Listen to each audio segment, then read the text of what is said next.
Assalamualaikum warahmatullahi wabarakatuh. Bismillahirrahmanirrahim. Allahumma shalli ala sayyidina Muhammadin al-Fatihi lima ughliqa wal khatimi lima sabaqa nasiril haqqi bil haqqi wal hadi ila siratikal mustaqim wa ala alihi wa sahbihi haqqa qadrihi wa miqdarihi al-azim. Baik, di sini saya atas nama Siti Muhayyanah, nomor NIM 2018.096.01.1638. Saya mahasiswi dari Institut Agama Islam Al-Qadiri Jember. Dalam hal ini saya akan mempresentasikan tentang mata kuliah perbandingan pendidikan. Untuk saat ini saya akan mempresentasikan tentang perspektif metodologik studi pendidikan. Suatu pengetahuan dapat disebut ilmiah atau menjadi suatu disiplin ilmu apabila memenuhi beberapa persyaratan. Syarat disiplin ilmu adalah apabila ia memiliki objek studi, memiliki kekhasan metodologik dan pengetahuan yang diperoleh dari hasil studi dan kekhasan metodologik tersebut. Kemudian disusun secara sistematis dengan mengadakan objektivitas. Dimensi epistemologis suatu disiplin ilmu adalah aspek metode atau cara lain dalam memperoleh pengetahuan ilmiah dan validitasnya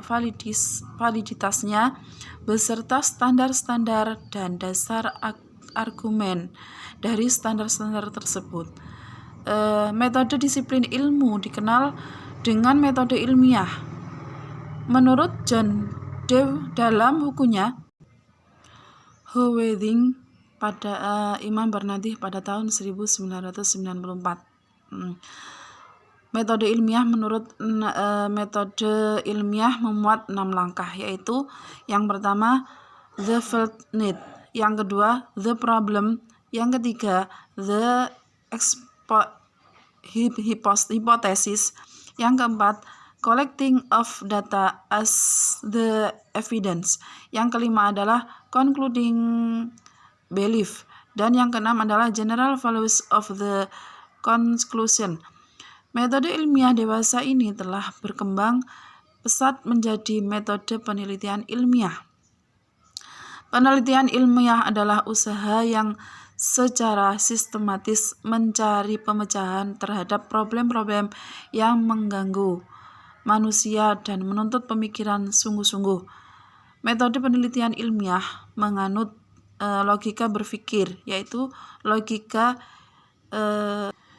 hipotetiko-verifikatif atau dedukto-hipoteko-verifikatif, yakni model logika berpikir dengan berpangkal pada penyusunan secara deduktif sebuah hipotesis dan berakhir dengan kesimpulan setelah ada pembuktian secara induktif dari hipotesis tersebut.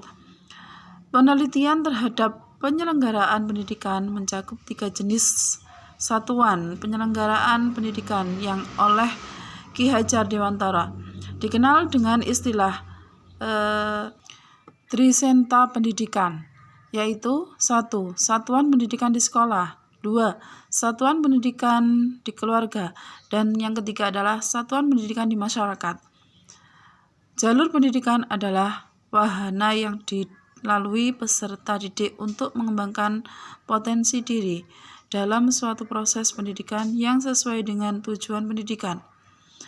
Jenjang pendidikan adalah tahapan pendidikan yang ditetapkan berdasarkan tingkat perkembangan peserta didik, tujuan yang akan dicapai, dan kemampuan yang dikembangkan. Jenis pendidikan adalah kelompok yang didasarkan pada kekhususan tujuan pendidikan. Suatu satuan pendidikan meliputi pendidikan umum, kejuruan, akademik, profesi, vokasi, keagamaan, dan khusus. Kritik terhadap pendidikan formal di sekolah telah diberikan oleh beberapa ahli seperti Ivan Illich, Everest Rainer, Paulo Vickers, dan Martin Korsho. Namun masih banyak ahli yang meyakini pentingnya sekolah bagi pengembangan segenap potensi manusiawi.